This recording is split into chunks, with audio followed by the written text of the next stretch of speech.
नमस्कार साथियों, स्वागत है आप सभी का अंकित इंस्पायर्स इंडिया पर। मैं हूं अंकित अवस्थी। आप है मेरे साथ में एक ऐसे विषय पर चर्चा करने के लिए जिस विषय से कहीं ना कहीं हमारा हर व्यूअर कनेक्टेड है। कनेक्टेड होने के पीछे की जो सबसे बड़ी वजह है वो ये है, क्या है हमारे देश में असल में रोजगार के हालात। क्यों सरकारों को मेला लगाकर यह बताना पड़ रहा है कि देखिए हमने इतने लोगों को रोजगार दे दिया है। क्या यह विषय इतना गंभीर है कि सरकारों को इसके लिए मेले लगाने पड़ जाएं? हाल ही में यह चर्चा का विषय इसलिए है क्योंकि प्रधानमंत्री के द्वारा फिर एक रोजगार मेला लगाकर 70,000 से अधिक लोगों को रोजगार कार्ड दिए गए। यह प्रक्रिया कुछ इस प्रकार से हो रही थी जिस प्रकार से कभी सिलेंडर बांटने के लिए सिलेंडर की घोषणाएं होती हों या फिर किसी महंगाई राहत कैंप के अंदर दिए जाने वाली राहत घोषणाएं होती हों। इस पूरे रोजगार मेले को देखकर ऐसा प्रतीत हो रहा था कि लोगों ने रोजगार तो प्राप्त किया है लेकिन लॉटरी से प्राप्त किया है, उसके लिए उन्होंने मेहनत नहीं की है। क्या इस तरह की फीलिंग सरकार देकर अपनी पब्लिसिटी करना चाहती है कि उन्होंने जनता के लिए कितना भंडार खोल दिया, देखिए कितने रोजगार खोल दिए, या फिर लोगों की मेहनत का जो परिणाम उन्हें मिला है उसका क्रेडिट सरकार खाना चाहती है, या फिर सरकार वाकई में सब लोगों के लिए इतना ज्यादा कर रही है कि उसे जताने के लिए एक बहुत बड़े इवेंट की जरूरत पड़ती है। रोजगार से जुड़ा यह मुद्दा हम सभी के बहुत करीब है, इसलिए आज का सेशन विशेष रूप से इस विषय पर फोकस करता है, क्या है देश में रोजगार के हालात। सरकार ने हर साल 2 करोड़ रोजगार की बात की थी या 10 लाख रोजगार की 5 साल में बात की थी। क्या है ये पूरी कहानी, आज के सेशन में समझेंगे। आपके सामने एक वीडियो प्ले हो रहा है जिस वीडियो के अंदर आप देखते हैं कि प्रधानमंत्री नरेंद्र मोदी अपने हाथ में रिमोट लेकर एक ऐसे इवेंट को ऑर्गेनाइज करवाते हैं जिसमें कि गवर्नमेंट डिपार्टमेंट के अंदर जो लोग नौकरी करने जा रहे हैं उनमें 71,000 लोगों को अपॉइंटमेंट लेटर दिया गया। आप में से, मुझ में से बहुत सारे लोग जो तमाम प्रतियोगी परीक्षाओं की तैयारी में रहे हैं उनके फाइनल सिलेक्शन पर कि लीजिए अब जाकर नौकरी ज्वाइन कर लीजिए, उसे अपॉइंटमेंट लेटर कहते हैं। और 71,000 लोगों को सरकार द्वारा अपॉइंटमेंट लेटर दिया गया, उसकी तस्वीरें सरकार द्वारा जारी की गई। लेकिन इसके जारी होते ही लोगों ने प्रश्न पूछना शुरू कर दिया और प्रश्न वाकई में एकदम जेन्युइन था। और प्रश्न यह था, what is next? School graduation certificate being handed out personally, यानी कि अब स्कूल के क्या सर्टिफिकेट भी हमको इसी तरह से दिए जाएंगे। गवर्नमेंट तो आधी कर दी, रेलवे में दूसरी वैकेंसी आने में एज ओवर हो जाती है, और पीआर के लिए यानी प्रचार प्रसार के लिए तो ऐसे कर रहे हैं जैसे गवर्नमेंट वैकेंसी पहले से बढ़ा दी गई हो। एक और भाई साहब लिखते हैं, यह अभियान कितनी बार शुरू होगा? पिछले साल भी कुछ ऐसा ही हुआ था। कोई लिखता है टू लिटिल टू लेट, कोई लिखता है हर साल 2 crore job. Is this lottery system for jobs? If these candidates were selected through competition test then all this is not required and system should run its normal course. इस तरह से लोगों ने अपनी निराशा व्यक्त की, अपना गुस्सा व्यंग में व्यक्त किया। बहुत सारे लोग जो प्रशंसक हैं उन्होंने तारीफ की कि देखिए सरकार ने इतने लोगों को रोजगार बांट दिया। लेकिन इस रोजगार के पीछे का जो डार्क सच है ना, वो आज के सेशन में हम आपके सामने रखने का प्रयास करेंगे। हमारे बहुत सारे लिसनर्स ऐसे हैं जो विभिन्न प्रतियोगी परीक्षाओं में इन्वॉल्व हैं, अपने जीवन का एक बहुत बड़ा कीमती समय वो उस परसेंटेज जॉब को प्राप्त करने में लगा देते हैं जिसके लिए करोड़ों लोग ऑलरेडी आवेदन में हैं। आज के सेशन में विषयों पर चर्चा होगी। आप यहां पर लेकिन सरकार की तरफ से किया गया कमेंट देख सकते हैं जिसमें वो लिख रहे हैं, earlier it was difficult to apply for government job. सरकार कहती है कि साहब पहले गवर्नमेंट जॉब के लिए अप्लाई करना मुश्किल होता था, लेकिन अब हमने आसान कर दिया है। लेकिन लोग इनकी फिरकी ले रहे हैं, सरकारी नौकरियां ही कम हो गई हैं तो जॉब के लिए अप्लाई करने में की दिक्कतें तो कहां आएंगी। अब ये सब चर्चाएं क्यों हो रही हैं? क्योंकि असल में प्रधानमंत्री नरेंद्र मोदी ने आज ही मतलब 15 तारीख के दिन जो है वो 71,000 अपॉइंटमेंट लेटर बांटने की खबर आई। AIR न्यूज पर आज के दिन प्रकाशित हुआ कि प्रधानमंत्री Narendra Modi distributes appointment letter to 11,000 new recruitee. आप देख सकते हैं रोजगार मेला लगाकर सरकार के द्वारा जॉब बांटे गए। तेजस्वी सूर्या का 16 मई का ट्वीट देख सकते हैं, जी किशन रेड्डी का 16 मई का ट्वीट देख सकते हैं, जिसमें ये लोग कह रहे हैं कि प्रधानमंत्री ने अपने रोजगार मेले के 5वें संस्करण में 71,000 जॉब दी हैं। ये इसका 5वां संस्करण बताया गया। सरकार की तरफ से जो राजनेता हैं वो तारीफ कर रहे हैं, सरकार के विरोध में जो युवा है या फिर जो भी अपोजिशन पार्टी हैं वो इस बात पर निराशा व्यक्त कर रहे हैं कि कितनी सी जॉब हैं और उनको भी प्रेजेंट करने के लिए इतना तामझाम क्यों। सब तरह की बातें हैं, सारी बातों का विश्लेषण आज के सेशन में करेंगे साथियों। लेकिन इस विश्लेषण में एक जो सबसे जरूरी बात है वो ये कि आपको ये जरूर पता होना चाहिए कि 71,000 सुनने में नंबर बड़ा लग रहा है, लेकिन वास्तविकता में यदि आपको यह पता हो कि हर साल कितना बच्चे आवेदन करते हैं गवर्नमेंट जॉब के लिए, तो आपको यह निराशा होगी और आपको जानकर आश्चर्य होगा कि 0.5% से भी कम लोगों को, आवेदन करने वाले लोगों को जॉब मिलती है। 0.5% से भी कम लोगों को, इससे आप अंदाजा लगा सकते हैं, ठीक है ना।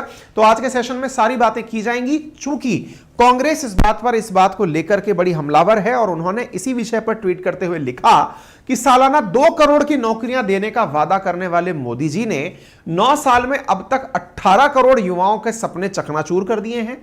सरकारी महकमों में 30 लाख पद खाली हैं, पर आज सिर्फ 71,000 भर्ती पत्र बांटने का इवेंट बनाया गया है। कांग्रेस पार्टी युवाओं के लिए विश्वासघात पर पुरजोर जवाब देगी। कांग्रेस ने एक और ट्वीट करते हुए कहा, जुमला था कि 9 करोड़ नौकरी हर साल देंगे, हकीकत यह है कि 22 करोड़ लोगों के आवेदन आए और 1% को भी नौकरी नहीं दे पाए। 9 साल में मिलनी चाहिए थी 18 करोड़ नौकरियां, लेकिन 1% युवा को भी नौकरी नहीं मिली। तो इस प्रकार से रोजगार अपने आप में एक बड़ा मुद्दा है और असल मायने में देश के अंदर रोजगार वाकई में एक बहुत बड़ी डिबेट का इशू भी है। आज के सेशन में इस विषय पर हम चर्चा करेंगे, लेकिन उससे पहले जब हम इस दिशा में आगे बढ़ें, आपके दिमाग में भी, बहुत सारे लोगों के दिमाग में एक प्रश्न भी आएगा कि सर अगर ऐसा ना हो तो हम कर क्या क्या सकते हैं। हमें तो यह भी नहीं पता है कि असल में जॉब सरकारी के अलावा आती कहां है। इसके लिए मैं आप लोगों को एक ऑडियो बुक रिकमेंड कर रहा हूं। कमेंट बॉक्स में एक बुक मैंने पिन की है, जिस ऑडियो बुक को आप सुन सकते हैं कुकू एफएम पर, जिसका लिंक हमने आपके साथ पिन किया है, जहां पर आपको पता चलता है कि देश में इस समय फास्टेस्ट ग्रोइंग जॉब एरिया कौन से हैं। जैसे डेटा साइंटिस्ट है, रोबोटिक्स है, सोशल मीडिया मैनेजर है, नर्सिंग है, सॉफ्टवेयर डेवलपर्स है, ऐसे और भी तमाम प्रकार के जॉब्स जो इस 2023 में बहुत बड़ा मार्केट अपना बना गए हैं। और भी आपको ऐसी जानकारियां इस ऑडियो बुक के माध्यम से पता चलेंगी कि मार्केट में कौन सी जॉब सेक्टर डेवलप नए प्रकार से हुए हैं जो कन्वेंशनल नहीं है। इस कुकू एफएम नामक प्लेटफॉर्म पर आप ना केवल इस ऑडियो बुक को ही सुन पाएंगे, बल्कि पूरे 1 महीने का सब्सक्रिप्शन लेने पर आपको कई और भी ऑडियो बुक्स, लगभग 10,000 से अधिक ऑडियो बुक्स सुनने को मिलती हैं। ये विभिन्न भाषाओं में उपलब्ध हैं। 15 लाख से अधिक एक्टिव यूजर्स इसे फिलहाल उपयोग में ले रहे हैं। 45 लाख आवर से ज्यादा का कंटेंट यहां पर उपलब्ध है। मोटिवेशनल और सेल्फ हेल्प से संबंधित 1000 से अधिक ऑडियो बुक्स यहां उपलब्ध हैं। फाइनेंस और एंटरप्रेन्योरशिप से संबंधित 300 से अधिक ऑडियो बुक्स उपलब्ध हैं। और विशेष रूप से स्टूडेंट्स के लिए पॉलिटी, हिस्ट्री, यूपीएससी और ऑटोबायोग्राफी जैसी चीजें जो हैं वो इस प्लेटफॉर्म पर उपलब्ध हैं। आप में से यदि कोई भी हमारा युवा साथी इसका उपयोग करता है तो वो इस कुकू एफएम का उपयोग करके अपने नोट्स भी प्लेटफॉर्म के ऊपर बना सकता है। आप इस फीचर का लाभ ले सकते हैं, ड्राइव मोड फीचर का, नोट सेविंग का, आदि का लाभ ले सकते हैं। करना क्या होगा, कमेंट बॉक्स में, डिस्क्रिप्शन में हमने आपके लिए लिंक लगा दिया है। आप वहां जाकर के अपने लिए सब्सक्रिप्शन बुक कर सकते हैं। मात्र 49 रुपीज में आपका कूपन कोड अंकित 50 है। पहले महीने का सब्सक्रिप्शन 99 रुपीज में आता है, लेकिन आप यदि कूपन कोड अंकित 50 लगाते हैं तो पहले महीने में आपको सब्सक्रिप्शन मात्र 49 रुपीज में सुनने को मिल जाता है। आप इसको एक्सेस कर सकते हैं, ठीक है। चलिए आगे बढ़ते हैं साथियों। आपको आगे की जानकारी देते हैं तथ्यात्मक रूप से यह बताते हुए कि किस प्रकार से देश के अंदर चीजें बदल रही हैं। प्रधानमंत्री ने मंगलवार को कार्यक्रम के अंदर 45 जगहों पर रोजगार मेले का आयोजन करवा करके लोगों को रोजगार कार्ड बांटे। अपॉइंटमेंट लेटर बांटने के बाद युवाओं को संबोधित किया और कहा कि भारत सरकार विभिन्न विभागों में सरकारी नौकरियों के लिए नियुक्ति पत्र दे रही है और अब बहुत सारी चीजों में अप्लाई करना आसान हो गया है। ग्रुप सी और डी के पदों के लिए अब इंटरव्यू खत्म कर दिए गए हैं, जिससे भ्रष्टाचार और भाई भतीजावाद खत्म हुआ है। सरकार ने बड़ा सा अपना विज्ञापन छापा। अपने विज्ञापन में अपनी बातें इन्होंने छापी। क्या यह पहली बार है? जी नहीं, ये 5वीं बार सरकार ने इस तरह का इवेंट किया है। इससे पहले आप 13 अप्रैल का इवेंट देख सकते हैं, इससे पहले जनवरी 19 का आप इवेंट देख सकते हैं, इससे जनवरी 20 के दिन ये जो ट्वीट है इसके माध्यम से आप समझ सकते हैं सरकार अब तक ऐसे 5 बार मेले लगा चुकी है। इससे पहले 22 अक्टूबर को सरकार मेला लगा करके जॉब बांट चुकी है। ठीक है, आप यहां पर देख सकते हैं जून 15 को प्रधानमंत्री नरेंद्र मोदी के द्वारा अनाउंसमेंट किया गया कि 10 लाख युवाओं को आने वाले 18 महीनों के अंदर गवर्नमेंट जॉब दी जाएगी और जिन जिन सेक्टर्स में दी जाएगी उनमें ministry of railway, home ministry, revenue department और डिफेंस शामिल हैं। ऐसे द्वारा सरकार के द्वारा जॉब का वादा किया गया।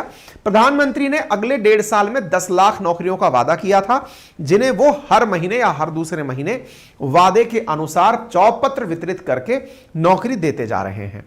एक बड़ा ही इंटरेस्टिंग वाकया इसमें होता है और इंटरेस्टिंग वाकया यह है, जब आपको यह चीज देखकर ऐसा लगता है और आप में से कई ऐसे लिसनर होंगे जो पता नहीं दुनिया के किसी कोने में बैठे होंगे और वो बहुत ही अंदर अंदर खुश हो रहे होंगे, यार क्या गजब है, वादा किया कि 1.5 साल के अंदर 10 लाख नौकरियां दे देंगे और सरकार देखो धड़ाधड़ अपॉइंटमेंट लेटर बांटे जा रही है।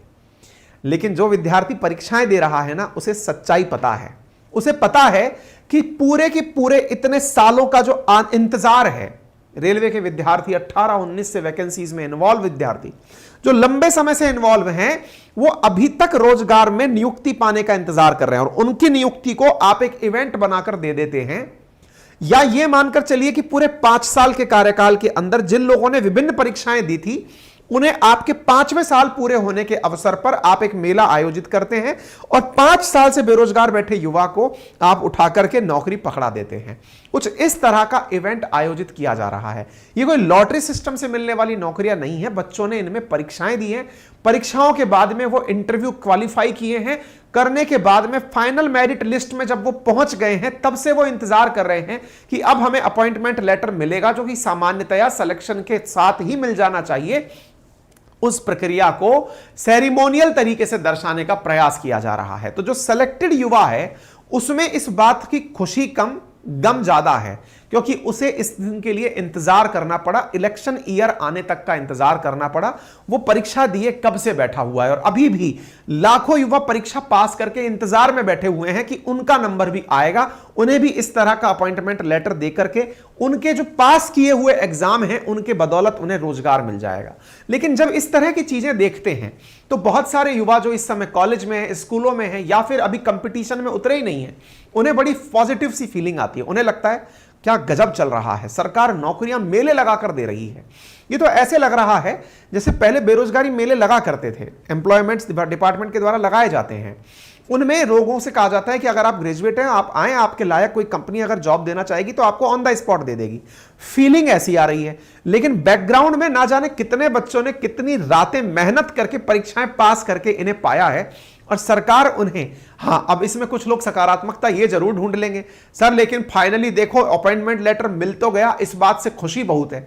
खुशी बहुत है, लेकिन उस युवा के लिए मेरे भाई जो इतने साल से इंतजार में बैठा है ना कि मेरा नंबर कब आएगा, उसे इतने दिनों बाद जो नंबर मिलता है और उसके साथ साथ न जाने कितने युवा इस गलतफहमी के शिकार होकर के इस पूरे विशेष साइकिल में फंस जाते हैं ना, उनके लिए आज का सेशन बहुत मायने का है। आप देख सकते हैं कि 8 सालों में सरकार के द्वारा मात्र 7.5 लाख रोजगार दिया गया था। ध्यान से सुनिएगा, मैं नहीं बोल रहा हूं, ये सरकार का डाटा है।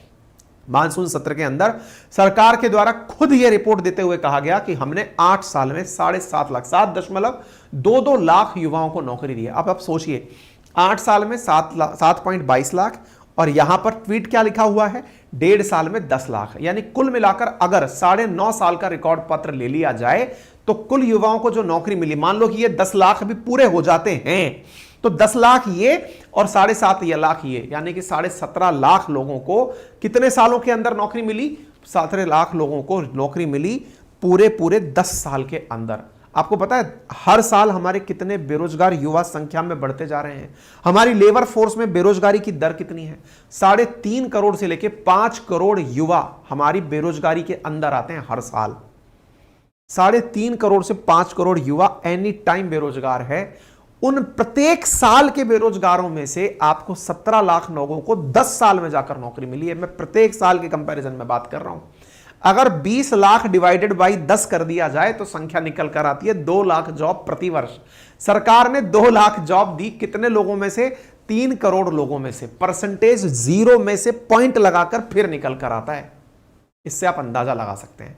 जॉब की हालात को समझने के लिए आप एक बार इस डेटा को देखिए। जो भी बातें मैं बोल रहा हूं ना, ये सब ऑन पेपर है और आप तो भुक्तभोगी हैं इस बात पर। आप अभी भी अगर डिफेंस खेलेंगे तो आप खुद पछताएंगे। आप जरा फिगर देखिए इंडियन एक्सप्रेस का।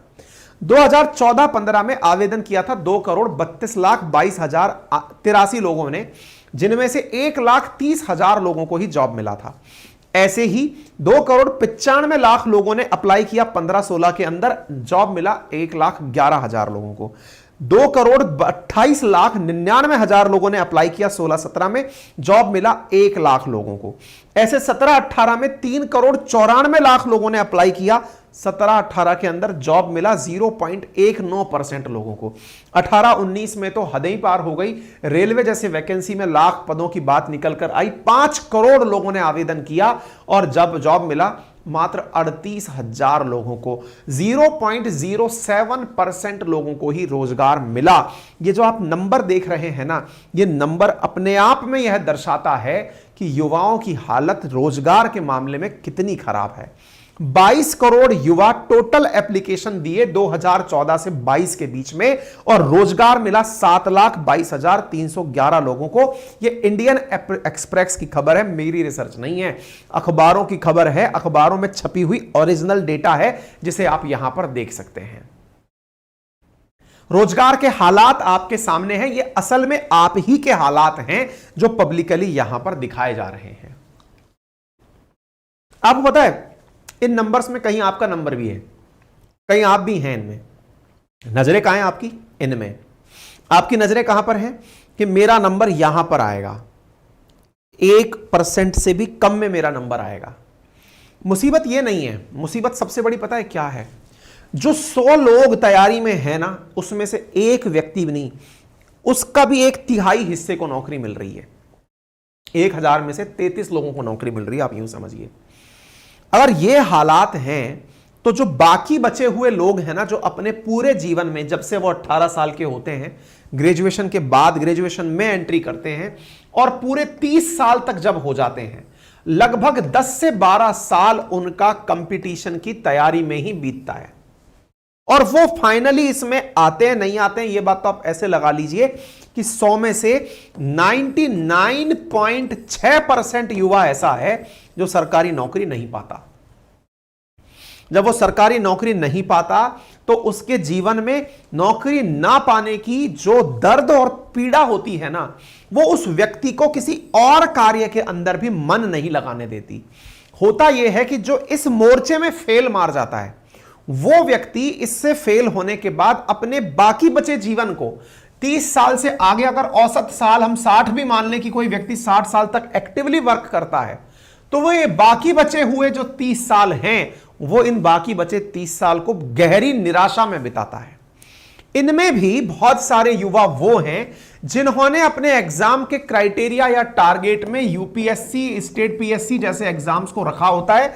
उनकी नजर में होता है कि मैं इस एग्जाम के अंदर एंट्री करूंगा, मेरा सिलेक्शन होगा, एक दिन मैं कलेक्टर बनूंगा, एसडीएम बनूंगा, बत्ती की गाड़ी में घूमूंगा।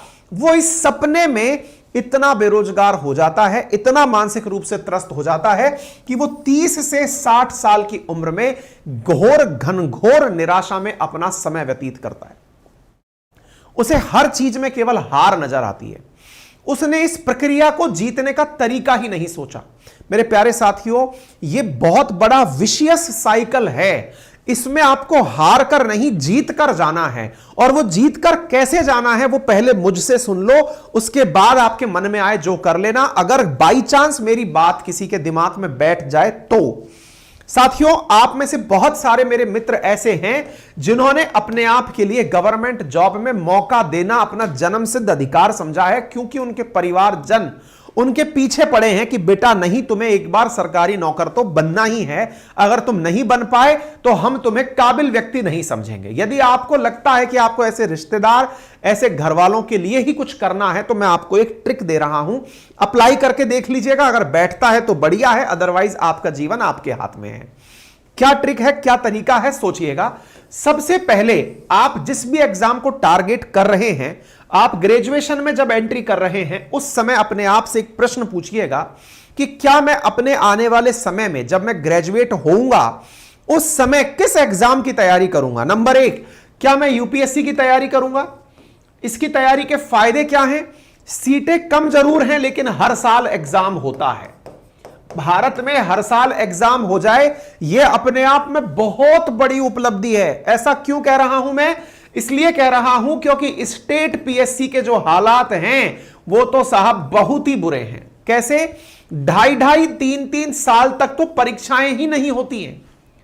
राजस्थान की बात करो, मध्य प्रदेश की बात करो, कोई सा स्टेट उठा लो। मध्य प्रदेश के बारे में कुछ बच्चों से बातचीत हुई, वो कह रहे थे कि सर 17 के बाद से लेकर अब तक हम रिजल्ट के इंतजार में बैठे हैं। 5-6 साल मुद्दों में ही निकल जा रहे हैं। आरक्षण जैसा मुद्दा बीच में आ गया, वैकेंसी अटके पड़ी है। ऐसी स्थिति में यदि आप ग्रेजुएशन के बाद निकलकर विचार कर रहे हैं कि मुझे कहां एंट्री करनी है, कॉन्शियसली एंट्री करिएगा। आपको लगता है, जैसे हम स्टेट पीसीएस राजस्थान की बात बताएं तो यहां एवरेज है 2.5 साल के अंदर एक प्रक्रिया पूरी होती है। 2021 का पेपर दिए हुए बच्चों का रिजल्ट तो आ गया लेकिन इंटरव्यू की डेट अब तक नहीं आई है। आप सोचकर देखिए, 2021 की वैकेंसी है, बच्चे मेंस का रिजल्ट दे चुके हैं, इंटरव्यू की डेट अब तक नहीं आई है। कोई डेट नहीं है। इंटरव्यू की डेट आएगी, उसके बाद फाइनल सिलेक्शन आएगा, नौकरी तो जाने कब आएगी। आप इस प्रक्रिया को ऐसे समझ सकते हैं। आप समझ सकते हैं 2018 में जिनने पेपर दिया था, नौकरी 22 में जाकर आई थी। ये स्टेट पीएससी के हालात है। इसलिए जब आप ग्रेजुएशन में हो तो पहले डिसाइड करें कि आपको कौन से कुएं में कूदना है।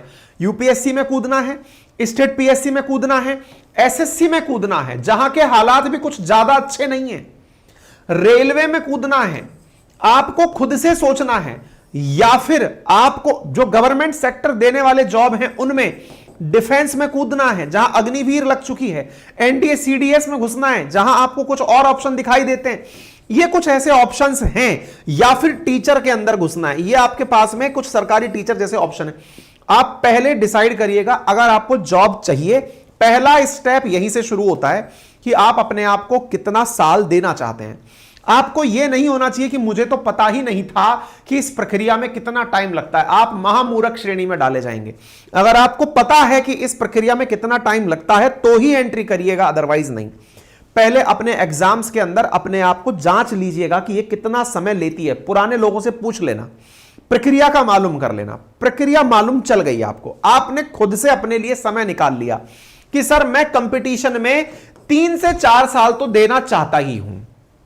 ध्यान से सुनना, यहां पर सवाल बनता है, 1 अटेम्प्ट देना चाहते हो, 2 अटेम्प्ट देना चाहते हो। यह पॉइंट उन लोगों पर वैलिड होता है जो यूपीएससी जैसे एग्जाम की तैयारी कर रहे हैं, बाकियों पर वैलिड नहीं होता है।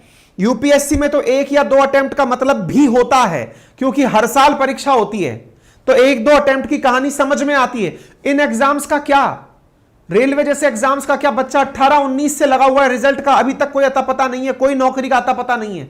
वो जो असल में जो 4-4 साल की जर्नी हो चुकी है ना, बच्चे बेचारे पेपर दिए थे उस समय जो उनकी एज थी, बाद में रिजल्ट आते आते ओवर एज हो गए। ये जो स्थितियां है ना, इन स्थितियों के लिए आप पहले तैयारी से पहले सोच लें।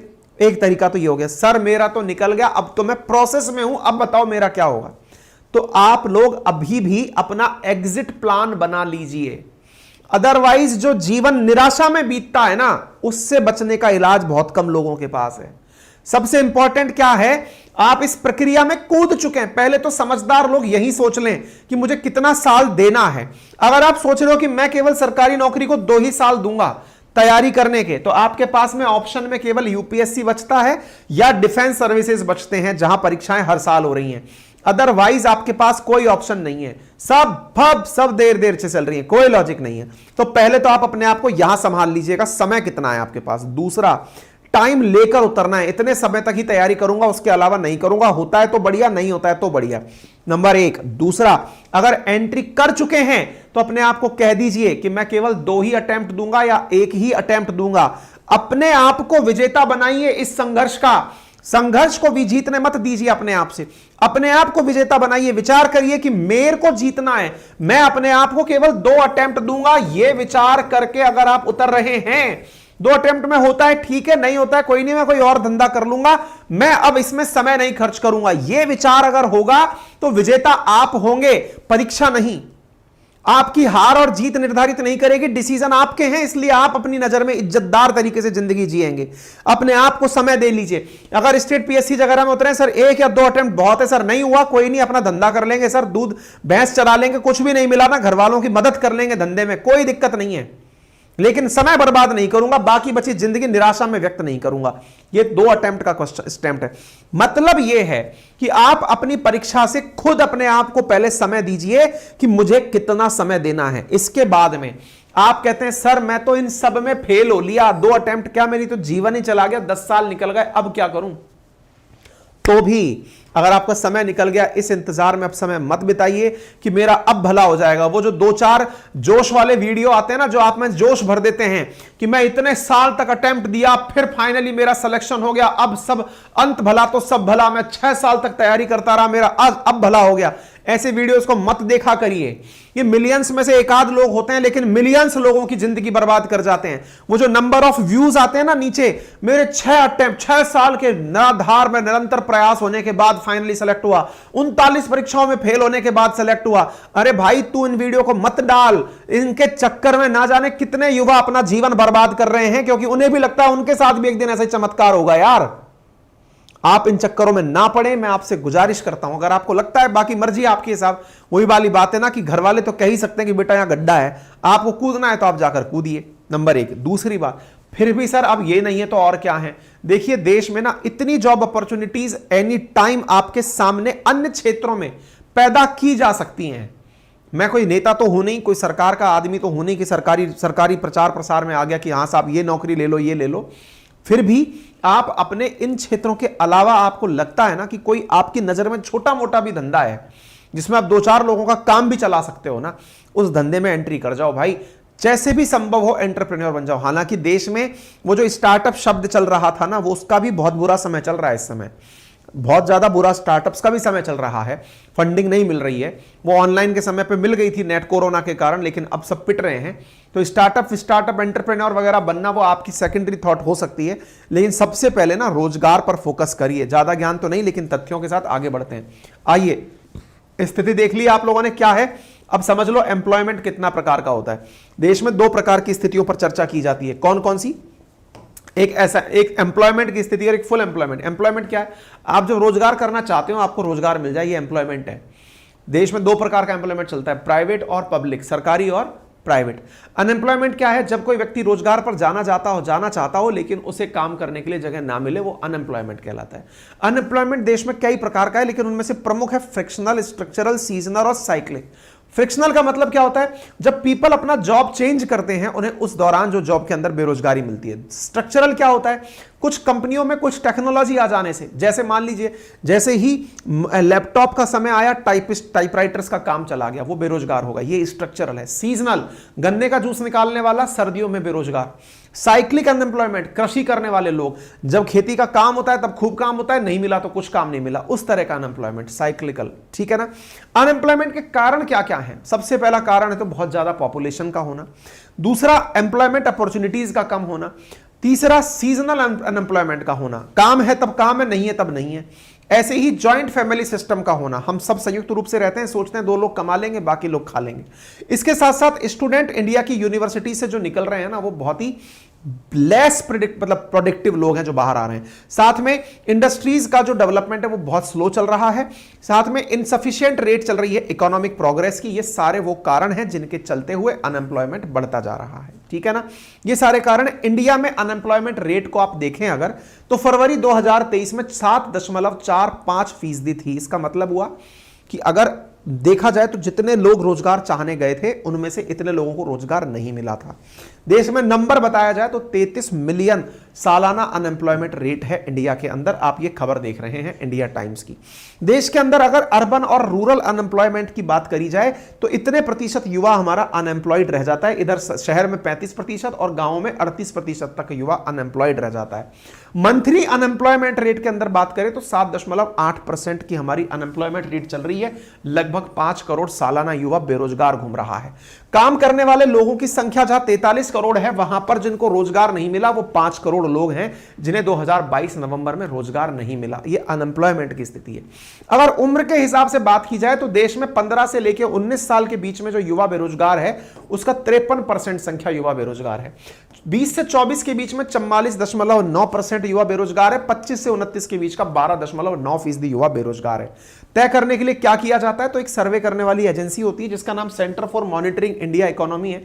वो 15 से अधिक उम्र के लोगों के बारे में विचार करती है कि इन्हें रोजगार कितना मिला, और फिर ये सोचती है अगर 8.11% इसका मतलब यह हुआ कि 1000 लोग काम मांगने गए थे, उनमें से 81 लोगों को नौकरी नहीं मिली। इसका अर्थ यह होता है कि हमारी इकोनॉमी अच्छी नहीं है। और इस बारे में जो पूर्व आरबीआई गवर्नर हैं उन्होंने भी कहा कि जो बजट आया है इस बार का, उसमें भी नौकरी को लेकर कोई खास चीज नहीं है। 2023 के बजट में सीधे नौकरी की कोई बात नहीं की गई है। पीएम कौशल विकास योजना 4.0 शुरू की गई है। अलग अलग राज्यों के अंदर 30 स्किल सेंटर बनाने की बात की गई है। तभी तो राज्यों के हिसाब से अगर बात की जाए तो हरियाणा सबसे अधिक बेरोजगारी रखने वाला राज्य है। वहीं उड़ीसा 0.9% के साथ में सबसे कम बेरोजगारी रखने वाले राज्यों के सामने निकलकर आया है अनएम्प्लॉयमेंट रेट दिसंबर 2022 के अंदर। साथियों, साथ में यह चीज हमारे लिए बहुत दुर्भाग्यपूर्ण है कि इतनी मेहनत के बाद नौकरी पाने जाओ, मेहनत करके जब नौकरी की तैयारी करके जाते हैं और उस समय पर वो पेपर जो है वो बिक जाता है, चोरी हो जाता है। पेपर के अंदर किसी ना किसी प्रकार की नकल हो जाती है। पेपर का लीक हो जाना, पेपर का चोरी हो जाना हजारों युवाओं के ऊपर बहुत बुरा कहर ढाता है। तभी परिणाम निकलता है कि पेपर लीक होने की घटनाओं के चलते बहुत बार युवा जो कि रोजगार के इंतजार में था, वो ऐसी खबरें उत्तर प्रदेश के अंदर, महाराष्ट्र के अंदर नीट के एग्जाम में, गुजरात के एग्जाम में, राजस्थान के एग्जाम में जो लीक होने की घटना है, उससे वो डिप्रेशन में जाकर के सुसाइड जैसी घटनाओं को अपने गले लगा लेता है। Jobless people commit suicide in Punjab, unemployed youth hanging, ये सब खबरें आप यहां पर देख रहे हैं। मेरा कहने का अर्थ यह है साथियों, देश में रोजगार का हाल बहुत खराब है। अपने समय को बहुत सोच करके इन्वेस्ट करें, अपनी सारी चीजों को बहुत सोच समझ करके आप अपनी तरफ से निवेश करें। कोशिश करें कि जितना जल्दी हो सके अपने लिए कोई अच्छी राह पकड़ करके रोजगार में निकल लें। सरकार के हालात अगर बताएं तो लोकसभा के अंदर दी गई जानकारी के अनुसार सरकार के पास 9.79 लाख वैकेंसी खाली हैं। यह जानकारी 2022 दिसंबर में दी गई थी सरकार के द्वारा। मिनिस्ट्री ऑफ रेलवे के पास 2,93,000 जॉब खाली हैं। ऐसे ही डिफेंस में 2,64,000 जॉब खाली हैं। इस प्रकार से सारी जॉब की स्थिति तो है, लेकिन सरकार के पास भरने के लिए शायद पैसा ही नहीं होगा। बात की जाए, सरकार ने तो कभी वादा किया था कि 1 करोड़ जॉब दी जाएंगी जब बीजेपी सरकार में आएंगी। 2013 का इकोनॉमिक्स टाइम्स का यह खबर है। हालांकि सरकार इस बात से मुकरती रही है। फिलहाल प्रहलाद जोशी जो सरकारी मंत्री हैं, इनका कहना है कि जो लोग रोजगार को लेकर के सरकार से उम्मीद लगाए बैठे हैं, अच्छी बात है, लेकिन उन्हें startup India, make in India, मुद्रा लोन जैसी स्थितियों का उपयोग करके खुद से अपने आप को डेवलप करने पर फोकस करना चाहिए। निश्चित ही मंत्री महोदय कर तो लें, लेकिन ये चीजें डराती हैं। क्या डराती हैं? कि इंडिया के अंदर जो स्टार्टअप्स हैं ना, उनके हालात बहुत खराब चल रहे हैं। ऑलमोस्ट 29% स्टार्टअप इंडिया के वर्तमान में फेल हो गए हैं क्योंकि उनके पास फंडिंग नहीं है। यह सितंबर 2022 की खबर है। मेक इन इंडिया की बात की जाए तो हमारे ग्लोरियस सालों में हम मेक इन इंडिया को तो गिनाते हैं, लेकिन 100 मिलियन मैन्युफैक्चरिंग जॉब जो इंडिया में रिपोर्ट की गई थी, लेकिन वो इतनी जॉब लॉस हो गई। उनमें से 24 मिलियन जॉब चली गई 2016 से लेकर 2021 के बीच में, क्योंकि मैन्युफैक्चरिंग सेक्टर भी सर्वाइव नहीं कर पा रहा है। बहुत सारी कंपनी जो आप कहते हैं आईटी में जॉब पालो, बहुत सारी कंपनीज आईटी में भी वर्तमान में जॉब से निकालने में लग रही हैं, क्योंकि यूएन खुद बोलता है कि दुनिया में जॉब कटेंगी। 3 मिलियन जॉब यूएन के अनुसार भी जाएंगी। करें तो करें क्या? सरकार को या फिर हम सबको सोचने की आवश्यकता है। अनएम्प्लॉयमेंट जैसे इस बहुत बड़े असुर से निपटने के लिए बहुत कड़ी नीतियों की आवश्यकता है। मनोरंजन के लिए, ध्यान बटाने के लिए जो ये मुद्दे हैं, आज इस बेरोजगारी का ही कारण है कि दुनिया भर में या देश भर में जो आप आरक्षण जैसे आंदोलन होते देखते हैं, उसमें युवा सड़कों पर क्यों कूद पड़ता है? क्योंकि आप विचार करिए, देखिए कितना संगठित प्रकार का एक नेक्सस है राजनीति। अगर आपको यह समझ में आएगा तो आप इस बात को बहुत गहराई से समझ लेंगे। आप विचार करिए, 0.33% लोगों को रोजगार मिलता है, लेकिन उस रोजगार की आड़ में मोटिवेट किया जाता है बाकी 99% यूथ को। उस 99% यूथ को मोटिवेट करने में लोगों को अपेक्षाएं, उम्मीदें दी जाती है कि रोजगार आसानी से उन्हें मिलता है जिनके पास रिजर्वेशन होता है। रिजर्वेशन के नाम पर जातियां लड़ रही हैं कि हमें रिजर्वेशन मिल गया तो सरकारी नौकरी मिल जाएगी। आप विचार करिए कि हमारे लिए सरकारी नौकरी जो है ना, कितना बड़ा विशेष साइकिल हो गया है देश में। आरक्षण संबंधी जो आप आग लगती देखते हैं ना, जहां जहां रोड चक्का जाम हो रहा है या कहीं कोई किसी को जला रहा है, बस फूंक रहा है, ये सरकारों के रास्ते जाम हो रहे हैं, ये सबके पीछे बड़ा वजह अनएम्प्लॉयमेंट है। क्योंकि वो अनएम्प्लॉयमेंट के चलते युवा बैठ करके नौकरी के इंतजार में आरक्षण में आने की विचार करता है कि शायद आरक्षण की वजह से मुझे जल्दी नौकरी मिल जाएगी। उस आधार पर जो पार्टियां आरक्षण की घोषणा कर देती हैं वो चुनाव जीत जाती हैं, जो आरक्षण हितैषी बयान दे देती हैं उन्हें लगता है कि हमारी तो सरकार चल गई। यानी उन रोजगार के लिए संघर्षशील युवाओं को ध्यान में रखते हुए राजनेता तो नौकरी पा लेता है, लेकिन युवा अपनी लड़ाई में केवल एक मोहरा बन के रह जाता है। भारत जिस फेज में इस समय जा रहा है, घनघोर निराशा इस बात की है कि युवा अपने हितों को लेकर के बिल्कुल भी संवेदनशील नहीं है। उसे लगता है बस मेरा घर बसना चाहिए, बाकी किसे क्या, मुझे इससे परवाह नहीं। असल में यूथ को यह समझने की आवश्यकता है कि उसका उपयोग कब हो रहा है और वो कब खुद उपयोग में आ रहा है, ये उसे समझना होगा। बाकी मर्जी आपकी है। जॉब अपॉर्चुनिटीज कौन कौन सी मार्केट में अवेलेबल है, इसके लिए मैंने एक ऑडियो बुक आपके लिए लगाई है, कुकू एफएम पर उपलब्ध है, आप उसे सुन सकते हैं। डिस्क्रिप्शन में और कमेंट बॉक्स में लिंक पिन है, मेरा कूपन कोड अंकित50 है जिसका आप यूज कर सकते हैं। बाकी मेरी अपना जो एप्लीकेशन है अपनी पाठशाला, वो आपके लिए उपलब्ध है, जहां पर जाकर के आप फ्री में टेस्ट सीरीज, फ्री में इन्फोग्राफिक्स, एनसीईआरटी के बुक्स, फ्री डेमो वीडियोस आदि देख सकते हैं। ठीक है ना। अभी फिलहाल के लिए इस पे कोर्सेज की सेल नहीं चल रही है, आप बाकी चीज़ों का आनंद लें। तब तक के लिए इतना ही। यदि आप हमारी टीम से कनेक्ट करना चाहते हैं तो ये हमारे कुछ कॉल सेंटर नंबर हैं जिन पर आप हमसे कनेक्ट कर सकते हैं। फिलहाल के लिए इतना ही। अपना ख्याल रखें। धन्यवाद।